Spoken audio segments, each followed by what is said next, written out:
James IV of Scotland, a name that echoes through the annals of Scottish history, resonating with tales of valor, wisdom, and transformation. Born on March 17, 1473, he was the son of King James III and Margaret of Denmark.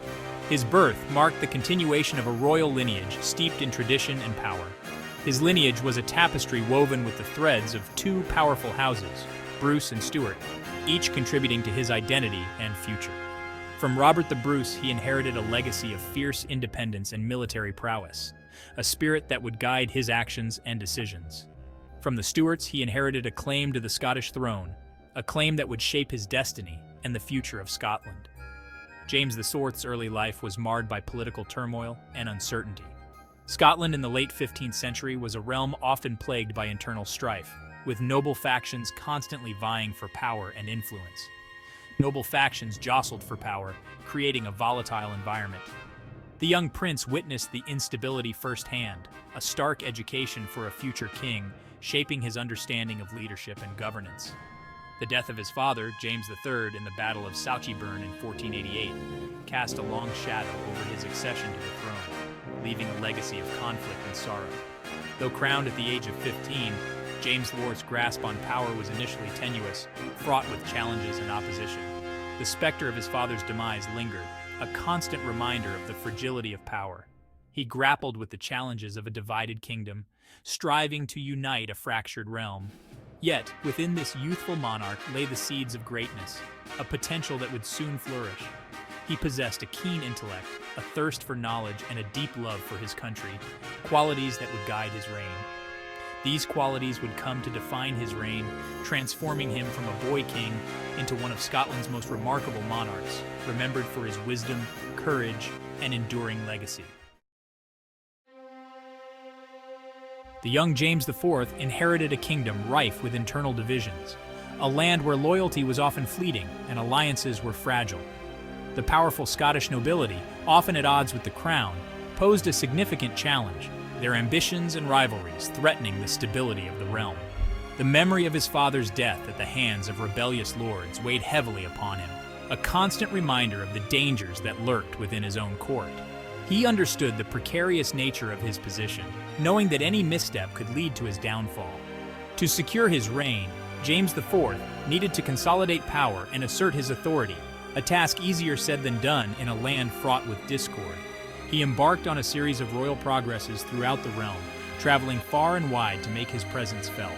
These journeys were not merely symbolic gestures, but strategic moves to strengthen his grip on power. They allowed James IV to establish his presence, to listen to the grievances of his subjects, and to dispense justice, thereby winning the loyalty of the common people.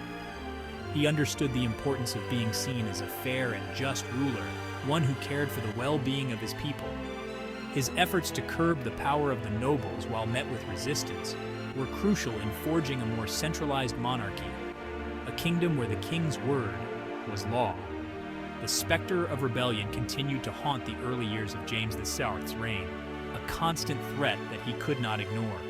In 1489, he faced an uprising led by the Earl of Lennox and Lord Forbes, a formidable challenge to his nascent rule. The rebellion, fueled by lingering resentment towards the crown, was a direct challenge to James VI's authority, a test of his resolve and leadership. The young king, demonstrating a decisiveness that belied his years, swiftly crushed the revolt, proving his mettle as a leader. The victory at the Battle of Flodden solidified his hold on the throne and sent a clear message. James IV would not tolerate any threat to his rule, establishing his reputation as a formidable and unyielding monarch. James IV possessed a forward-thinking vision for Scotland. He understood the need to modernize the kingdom's infrastructure, laws, and institutions. He embarked on an ambitious program of reforms, aiming to strengthen Scotland's position on the European stage. His efforts were not confined to the battlefield or the halls of justice. He recognized the importance of education, culture, and diplomacy in shaping a prosperous and influential nation. He established the College of Surgeons in Edinburgh in 1505. This forward-thinking institution aimed to regulate and improve the practice of surgery in Scotland. James IV's interest in medicine and science extended beyond mere patronage. He took a keen interest in the latest discoveries and advancements, earning a reputation as a Renaissance prince. James IV's reign witnessed a flourishing of the arts and culture. He was a patron of poets, musicians, and architects. He recognized the power of art to inspire, to elevate, and to reflect the glory of his reign. Under his rule, Scotland experienced a cultural awakening, embracing the spirit of the Renaissance that was sweeping across Europe. The construction of grand palaces, such as Falkland Palace and Linlithgow Palace, served as both symbols of royal power and centers of artistic and intellectual life. Section 4. The Flodden Legacy, a king's final battle and its aftermath. The Battle of Flodden Field, fought on September 9, 1513, stands as a pivotal moment in James II's reign and in the history of Scotland. It was a conflict fueled by the complex web of Anglo-Scottish relations, a tapestry woven with centuries of rivalry, ambition, and bloodshed. James IV, bound by a sense of chivalry and perhaps a touch of recklessness, led his army south, crossing the border into England. The Scottish army, though numerically superior, was ultimately outmaneuvered by the English forces under the command of the Earl of Surrey. The Battle of Flodden was a resounding English victory, a crushing defeat for Scotland. Amidst the carnage, James IV met his end, struck down on the battlefield. His death sent shockwaves through Scotland, casting a pall over his many accomplishments. The aftermath of Flodden was a time of national mourning and uncertainty for Scotland. The loss of a king, particularly one as popular and influential as James IV, left a void in the kingdom. His infant son, James V, ascended the throne, but the regency that followed was marked by political instability. The defeat at Flodden had a profound impact on Anglo-Scottish relations, souring relations between the two kingdoms for years to come. Section 5. Patron of the Arts and Sciences Renaissance, Flourishes in Scotland. James IV's reign marked a period of remarkable cultural and intellectual growth in Scotland, a time when the nation began to embrace the broader European Renaissance movement. He was a true Renaissance prince, embracing the spirit of inquiry and innovation that characterized the era, and his court became a beacon of learning and creativity. His patronage extended to a wide range of disciplines, from literature and music to architecture and science, encouraging a flourishing of the arts that had never been seen before in Scotland.